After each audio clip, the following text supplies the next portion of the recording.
এগুলো কিসের গাছ? উচিত ছিল না গাছগুলো কেটে ফেলা বড় সাথে সাথে।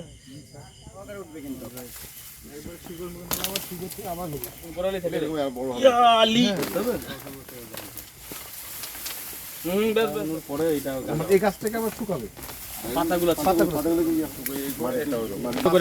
স্যার এটা মরিচ গাছ আছে স্যার। মরিচ গাছ ভাঙেন না এগুলো।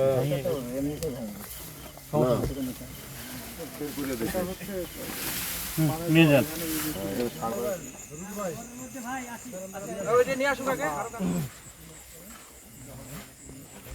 আনা সত্ত্বেও ওই গাছগুলো কেন বড় করছেন, কেন কেটে ফেলার নাই?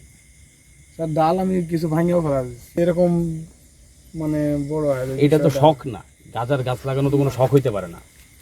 শখ হইতে পারে? মানে আমি তো মনে করেন ভাষার খুঁজে পাচ্ছি না যে কি সমস্যা জন্য না, আপনি আপনার লাগাইছি। মতোই বলেন আপনি কি উদ্দেশ্যে লাগাইছেন। গাছটা আমি শরীফ ভানে দেখবো মানে কেমন জিনিসটা মানে বড় হয় এরকম। সেটা মানে তো একটাও আমি দেখতে যে পাচ্ছেন। বেশি কিছু ফেলাই দিছি ওইভাবে। তা আপনি তো দেখছেন, দেখার পরে আপনি কেটে ফেলা দিতেন, আর এত বড় করার কি দরকার? মানলাম আপনি ব্যবসা করবেন, সেটা আপনার কোনো উদ্দেশ্য ছিল না, কিন্তু গাছ তো আপনি নিজের ইচ্ছায় লাগাইছেন। আমরা আমাদের গোয়েন্দা তথ্যের ভিত্তিতেই জানতে পারি মোহাম্মদ শাহাবুদ্দিন নামের এক ব্যক্তি, যার বয়স আনুমানিক 32 বছর, তিনি তার পানের বরে কিছু গাজার গাছ লাগান। মোটামুটি 6টা গাছ লাগান এবং সেগুলো দীর্ঘদিন ধরে এগুলো পরিচর্যা করে আসছে।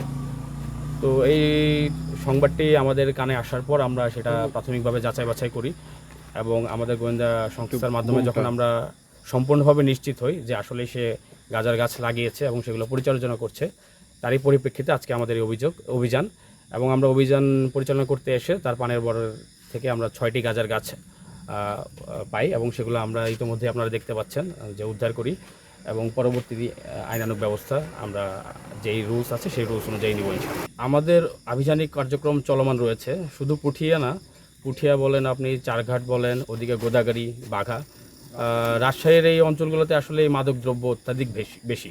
হিরোইন থেকে শুরু করে ফেন্সিডিল থেকে শুরু করে ইয়াবা, ট্যাপেন্ডাটাল যেগুলো আপনারা উল্লেখ করেছেন সবগুলোই অ্যাভেলেবেল এবং মাদক ব্যবসায়ীরা এই ধরনের মাদক ব্যবসা করে যাচ্ছে এবং আমরাও আমাদের প্রতিদিনের আভিযানিক কার্যক্রম পরিচালনা করে আসছি। আপনারা যদি একটু ঘাটাঘাটি করে দেখেন দেখতে পাবেন যে প্রতিদিনই আমাদের মোটামুটি 3 থেকে 4 জন মাদক ব্যবসায়ী গ্রেপ্তার হচ্ছে মাদক সহ। রিসেন্টলিও র্যাব 5 রাজশাহী গাজা, ইয়াবা, ট্যাপেন্ডাটাল এবং ফেন্সিডিল সহ অনেক মাদক ব্যবসায়ীকে গ্রেপ্তার করেছে এবং এই কার্যক্রম অব্যাহত আছে এবং অব্যাহত থাকবে। আমরা বর্তমানে এটার উপর আরও জোরদার দিয়েছি, কারণ মাদক নির্মূল হচ্ছে আমাদের মূল প্রচেষ্টা বা আমাদের মূল দাবি, সেটাই আমরা হচ্ছে সেই অব্যাহত আমরা ইনশাল্লাহ ধরে রাখবো।